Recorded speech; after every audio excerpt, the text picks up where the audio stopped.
We are about to tell you guys how to achieve master rank. No, that's not clickbait. And yes, these things will guarantee that you make it into master rank. Brian, where are we gonna start with this, bro? I think the caveat or the little asterisk to mention here to make people's expectations realistic is that I do think it's simple to apply these things in order to improve at Street Fighter to get to a level like master rank, but it's not necessarily easy, right? I think a lot of things in life are very simple, but they're not easy. Fitness, discipline, practicing an instrument. The process to get good at something is pretty simple. You just kind of have to do the same things over and over a period of time, and you will get good at it. However, it's not easy to do that, right? So there is a time investment. There is a level of commitment that you have to have. It's all pretty simple how you get to that point. It's just not easy to do because you have to put the hours in. It's simple, but not easy. But with that being the case, the first thing for me, 100% anti-airing. Now, I actually, when I say first, I don't just mean we're mentioning it first. That's actually the most important thing that you could do as far as leveling up your game and getting further ahead when it comes to rank matches. If you anti-air, everything else, everything starts with anti-airing because nothing else exists without it. Basically, because you can't play footsies, you can't play the ground game, you can't stop somebody from being in your face. And, in the end of the day, if someone is always right there in front of you, just with plus frames, it's impossible for you to just always guess right, to always make the right read. That's the whole point of them being plus on block. So if they can jump on you whenever they want to and be in your face, then it's over with. Right. And that was the case before Street Fighter 6, before we even had drive rush and whatnot to worry about. Right. So if you're not even anti-airing, what we're talking about here applies to every Street Fighter game almost forever. This is universal, because none of these things, if you expect us to get really technical right now, you're mistaken. Because the ways you reach this a really decent level in Street Fighter, it's all very straightforward. The technical sauce that comes after that is to get that extra little mile, to get those extra little bit of tournament wins. It's that's what pushes you over the edge. But yeah, you have to be able to anti-air because, like you said, you have to earn respect in neutral. I feel like a lot of players, when they're first starting off, a common gripe they have is wow, this guy's playing so nutty.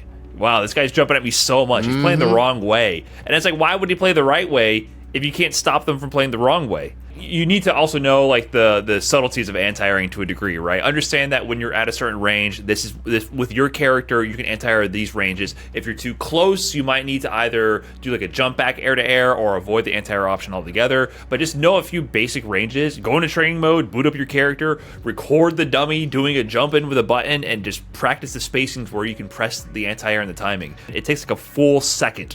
One Mississippi. You can react in that time. Trust me, it is not slow reactions. It's bad preparation that makes you not able to anti-air.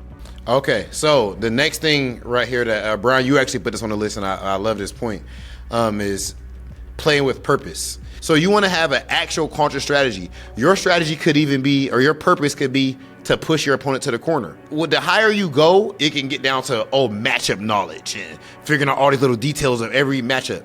Just the fact that you have a conscious strategy, there's so many decisions to be made in Street Fighter in one round that when you have a conscious strategy or purpose, it streamlines those decisions, if that makes sense. And even beyond that, I also think with this idea, it's not just with strategy, it's also with what you want to, which I guess it's a strategy in itself, what you want to practice, right? So play with a purpose. We mentioned anti-airs already as a technique. The play with a purpose is a process. The technique might be anti-air. If you want to play with a purpose to practice your anti-airs, go into ranked match and just think, my goal is to anti-air. Even if I lose this match, if I successfully force them into situations where they jump and I anti-air them, and I do that with a high success rate and land the anti-airs, that's a win. You have to gamify your wins even when you lose in order to apply the process of growing. Because you're not going to win every single time, but you might be learning every single time. So if you play without a purpose, win or lose, you might not learn anything. If you play with a purpose, you might win, you might lose, but you're guaranteed to learn something. You need to learn. that is the ultimate goal. Facts. So go into a match saying, I will focus on anti-airs. And that means that during the match, you're talking to yourself, focusing on anti-airs, focusing. So yes, you might have less focus on other aspects of the game. You might eat more drive rushes. You might eat more DIs in the process. But hey, maybe your success rate for anti-airs goes up and you build some subconscious awareness of an anti-air. Now, maybe next session you can go, I'm going to focus on checking drive rush, right? And then you focus a lot of attention on that. Maybe you're less successful at anti-airing in that moment. Maybe you're less successful at checking DI, but maybe you get a little bit more comfortable stopping drive rush approaches and converting that, right? And you add that experience to your repertoire. Next session, I'm going to focus on countering every single DI. I'm going to be in my head, DI, DI, DI. The moment this guy DIs, I'm going to smoke him, right? So every session that you go into, have something that you're actually actively working on and pay attention to that. So you're building these experiences as you go. So don't be focused on wins and losses. That is a really good way to be frustrated and to shortcut the process and to end up getting burned out really quick before you learn how to grow. Because that's the number one thing, is always learn how to learn, because then you can just keep going. Like that process will never end. I would add that occasionally I will go in there, and I would recommend you guys do this thing as well. Occasionally go in there and consciously say, okay, I'm in tournament mode. It's ranked. Absolutely. This session, I am trying my hardest as if it's a tournament, and I'm trying to win. I would have like a piece of paper and a tally. I would tally like my wins versus losses pretty much. I would keep my record. I put like a win tally and loss tally. What's nice about it is that maybe a week later or a few days later, when I go full out again, I'll be able to see over time if my record is improving. Now, of course, it's not foolproof, because you could be losing based off of maybe it's different character matchups today or something like that. But that naturally goes into the next thing that we want to talk about, actually, which is reviewing replays. So that is, Brian, one of the most important things you could do. Right. Yeah, I think it's a cheat code, because I stream my matches, which is actually like super, super convenient, because I'll literally like remember interactions from my stream and I'll just hop on Twitch or YouTube real quick and I'll just watch it back. What could I have done better here, right? Or maybe even I landed this hit. It was a little weird and I did something good there, but could I have done better, right? There's so much inspiration I find just from thinking about my own matches, and I have a video and an easy format to go back and check it out. So you can also use the in-game replay viewer. I mean, the only downside of that is you have to be at your console or at your PC. So I recommend definitely recording or streaming your own footage just so you can watch it back personally, or using the replay viewer in the game to actually check your own replays. But don't just have interactions happen and go, oh, that happened, okay, moving on. Like, no, that's an opportunity to learn something. If you can learn something from any, like, I guarantee you every single match you play, there's something in there that you can learn from. Every single game you played, especially if you're a beginner. Absolutely, if you're a beginner.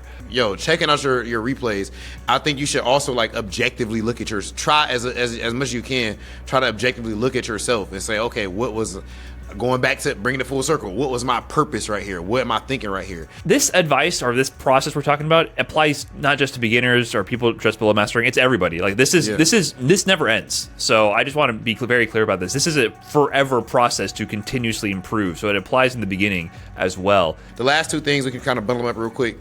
Ironing out your Oki situations and getting having matchup knowledge. So as far as the Oki thing, bruh, this is so important. This is, if you get a knockdown with your character, especially if it's a B&B common knockdown that you get from a combo or anti-air, whatever it may be, you need to know exactly what moves you can take next.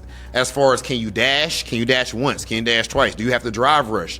And how plus are you after you do these things? And then based off of that, which buttons can you press on your opponent's wake up for pressure? So when you land a hit, you need to be getting something off of it if it's possible. Otherwise, you're not pressing your advantage. So ironing out your Oki is I everything. Agree. I should be able to pop quiz you and ask you, hey, after your sweep, what do you do?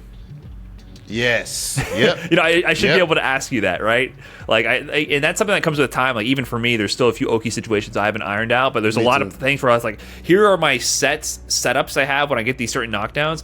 But then when you run into a player who constantly challenges on your wake up and is always pressing buttons or doing something, you need to be able to fall back on these airtight sequences to stop people from mindlessly mashing and disrespecting your pressure. If you don't have airtight pressure, people will disrespect it. You need to establish, for a lot of players, that you have airtight pressure, and only then, when you really think you've conditioned them to respect your pressure, then you can deviate from it. And for some players, you should never deviate from it. Some players will never, ever respect your pressure no matter how many times you meaty them, right? They will always do something on wake up. So also remember that. So you need to have those airtight setups ready, and that can let you flowchart actually through a lot of players. Like once you have anti-airs, neutral, you get a knockdown, you know how to meaty them, there's a lot of players who will just crumble because they will never block on wake up. And you can iron out that flowchart and steamroll through players and get to master rank. I want to make sure you guys know, man, this stuff that we just laid out for you guys right here is paramount, and I'm telling you, it's more important than when it comes to you trying to get a master rank. You don't need the whiff punish. You don't need to have the Socko combo. Shout out to Socko. And you don't need to have the biggest, most amazing lab monster setups in the world. These things right here is the most important things, and then after you have these, then naturally you can branch off into the other stuff. So if you're just trying to have fun and that's it, and you don't care if you win or lose, then hey, take whatever path you want. But if you want to get the master rank, if you want to do it as quickly and efficiently as possible, then you've just been informed on how to do so.